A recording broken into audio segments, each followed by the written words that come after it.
Біздің бақытымыздың 10-9 денсаулыққа байланысты деп Шопенгауэр айтқандай, адамның ең қымбат байлығы денсаулық. Ал денсаулықтың қорғаны әрі сақшысы дәрігер. Адамның шыққан тегіне, жынысына, нәсіліне қарамай көмекке ұмтылатын, осынау қастерлі мамандық иелеріне деген халықтың ықыласы қашанда ерекше. Антына берік, өз ісіне адал, ақ қалатты абзал жанның бірі, дәрігер-терапевт Айдарбекова Халима Керімқызы дер едік.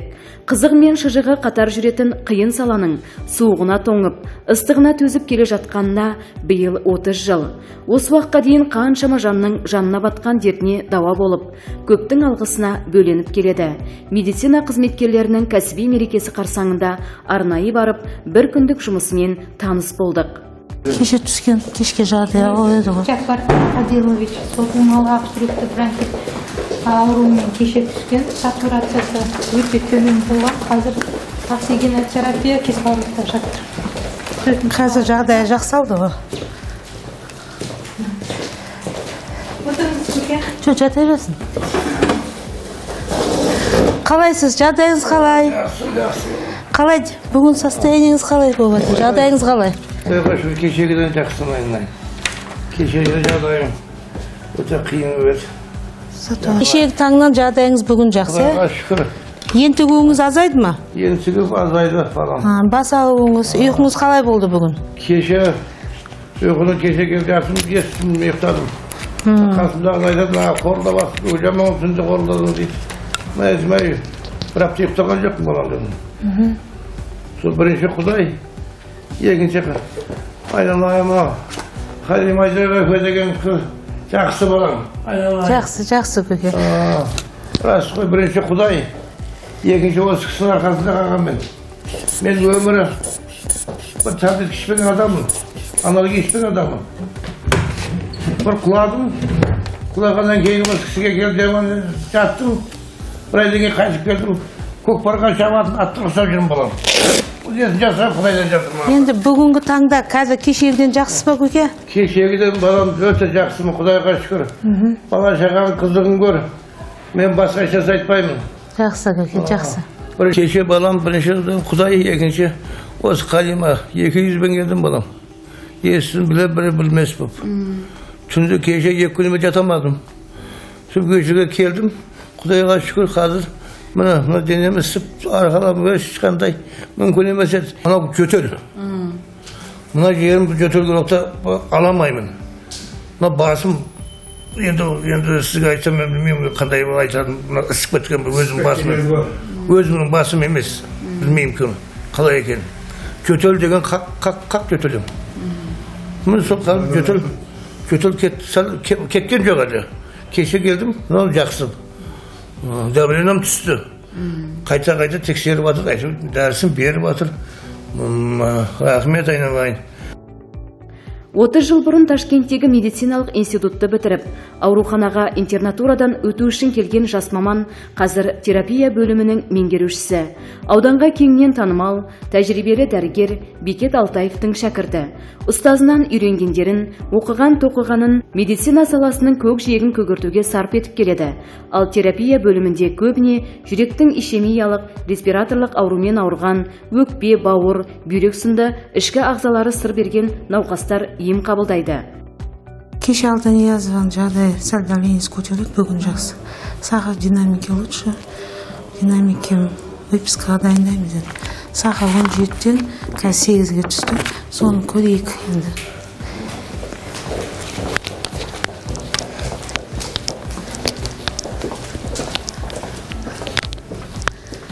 Қалайсыз? Ошан жағдайыңыз қалай? Жатыңыз көрейік. Или отыра беріңіз. Сізге сол қолайды нәбен. Қалай бүгін көңіл күйіңіз? Жақсы. Сахарыңыз жақсы түсіпті. Кегелі бері. Давлениеңізді бүгін қыздар өлшепті. Жақсы болып жатыр екен. Көңіл күйіңіз қалай? Жақсы, рахмет. Жақсы демалдыңыз ба? Иә. Қандай шағымдарыңыз бар? Қазір шағымдарым жоқ, жақсымын. Жақсы болып қалдыңыз ба? Иә, жақсы болып қалдым келгенде. Жатыр ма? Жақсы. Келгенде ұйықтай алмайтын едіңіз бе? Молодец. Қыздар инсулин жақсы дұрыс салып жатыр, уақытылы? Иә, уақытылы. Үйде давлениеңіз жоғары болатын еді, иә? Иә, давлением жоғары еді. жақсы келген. Есте емделуіміз керек болады. Инсулин плюс таблетки. Уақытылы енді емді дұрыс жүргізуіміз керек. Инсулин осы дозада мына дәрігер эндокринолог берген дозасын. И таблетканы да қосып ішетін болдыңыз. Глюконил. Сонымен жақсы түсті. Сол таблетка глюконил қосқасын жақсы болды. Содан түсті ғой. Оған дейін жоғары болып тұрған. Кеше 3 күннен бері түсті, вообще жақсы болды. Жазып беремін ба? Кегелбер давлениесі 120-80 болып жатыр, келгенде 190-130 болған. Түнгі ұйқысы нашар еді, қазіргі таңда дұрысталды.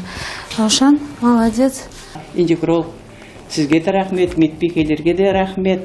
Барлығын жақсы қарап консультацияларын беріп жатыр. Еңбектеріңіз жансын. Мына келе жатқан дәрігерлер медициналық күнімен құттықтаймыз. Әр уақытта еңбектеріңіз жанып, жемісін көре беріңіздер. Тілегім сол. Дәрігердің әр күні алғысқа толы. Бұған түсірілім барысында әбден көз жеткіздік. Тіпті кейбірі көздеріне қуаныштан жас алып та жатты. Қан диабетім бар, сол үшін уақытылы бар кезде эндокринологтардың жазып берген лечениясы, осы бөлім меңгерушісі Халима Керимованың жазған дәрі-дәрмектері барлығы диагнозым дұрыс қойылып, өзім шипам алып жатырмын емдерімді. Жиі жатып тұрамын бұнда. Жылына енді 2 рет, көктемде, күзде. Жағдайым жақсы, бар кезде жақсы емделіп шығамын. Рахмет дәрігерлерге.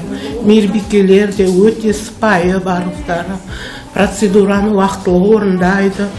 Мен мысалы 4 мезгіл инсулин аламын. Уақыт сағатыменен да, уақытында салып, әр мысалы тамақтанардан алдын алуым керек, мен 3 мезгіл. Солыны 3 мезгіл уақытылы салады. Оны аламын, түнде де аламын, мысалы. Барлығын уақытылы емдеп, уақытысында салып, дәрі-дәрмегімізді уақытылы таратып жеткізіп береді.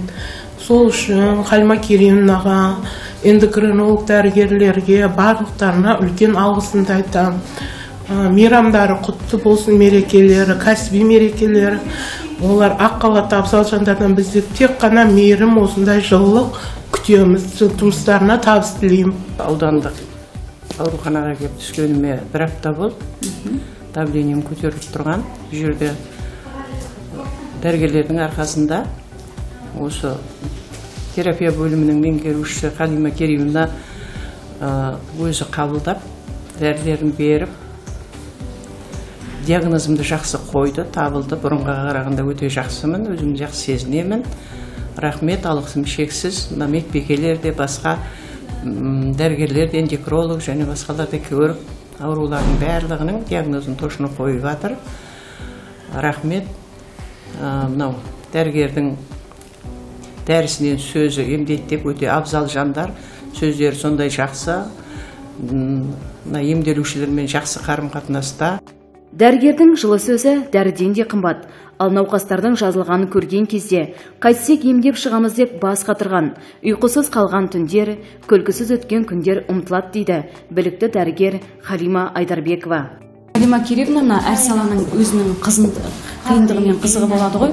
Жалпы осы дәрігер мамандығының қызығы қайсы, қиындығы қайсы? Мен дәрігерлік мамандық бұл өте қызығы да бар, қиындығы да бар жұмыс. Бақтамна өзіміз осыны сүйіп, осы мамандық таңлағасын, қиыншылығын сезбейміз.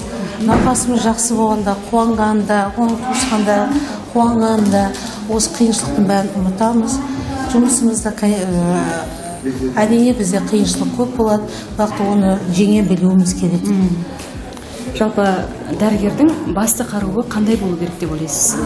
Ойлаймын, жылы сөз, ықылас болу керек. Науқасқа жан ашу керек. Оны сезген науқас тез жазылуға тез әрекет жасайды. Дәрігерге сену керек.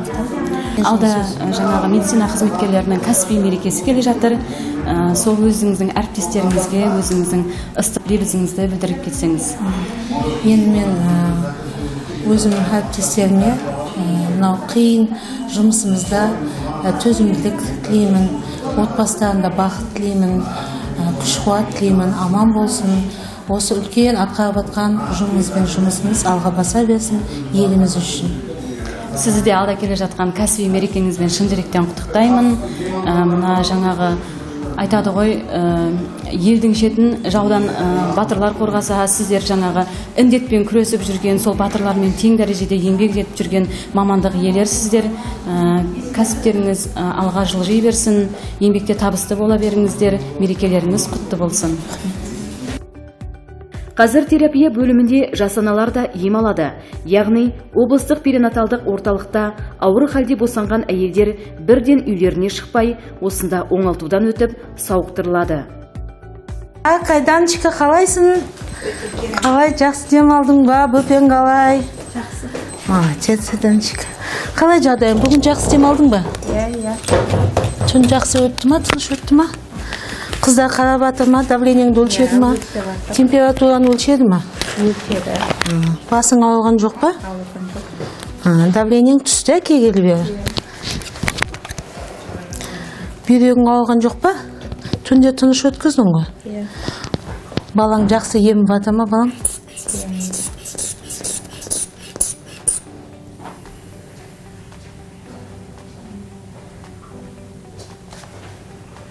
Да, детский врач. Жөтел жоқ, температураңды өлшеді. Аппетитің жақсы ма? Жақсы. Сізге рахмет қайта тексеріп келіп. Жалпы зәр анализін, қан анализін қайтарамыз.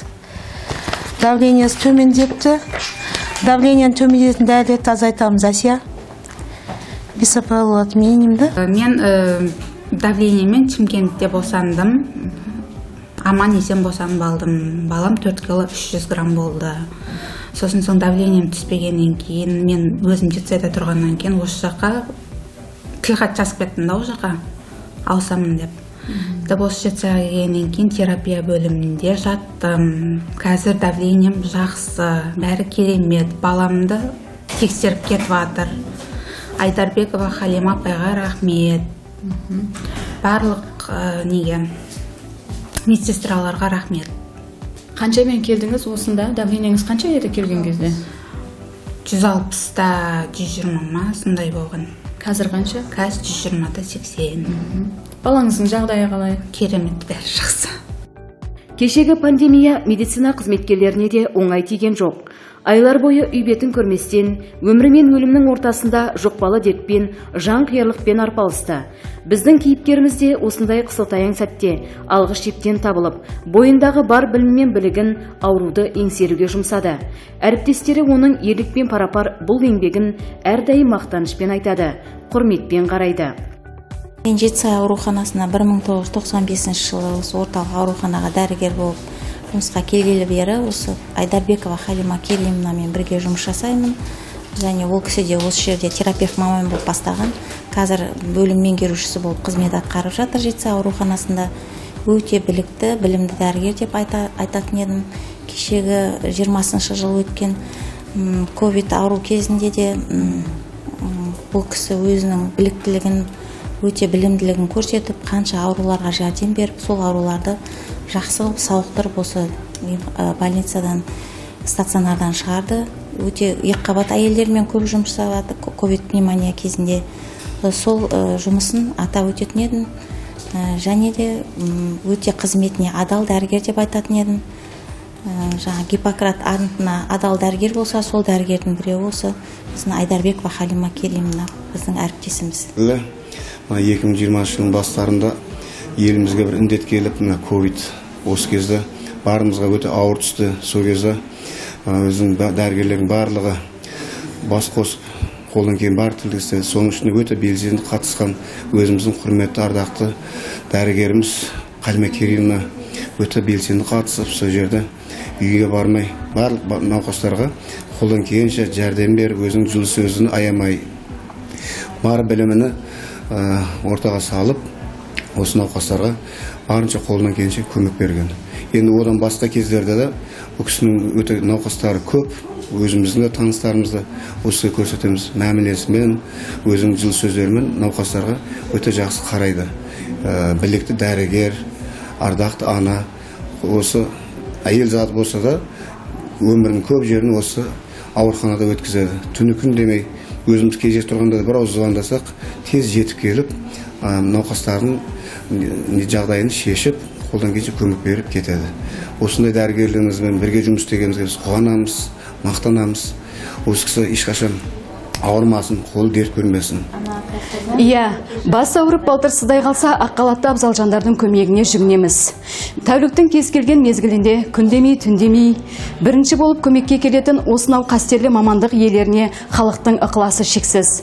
Әсіресе кешегі пандемияның кезінде елдің шетін жаудан қорғаған сарбаздардай болып, алғы шептен табылып, бастарын өлімге тіккен олар қаһармандықтың ерен үлгісін көрсете білді.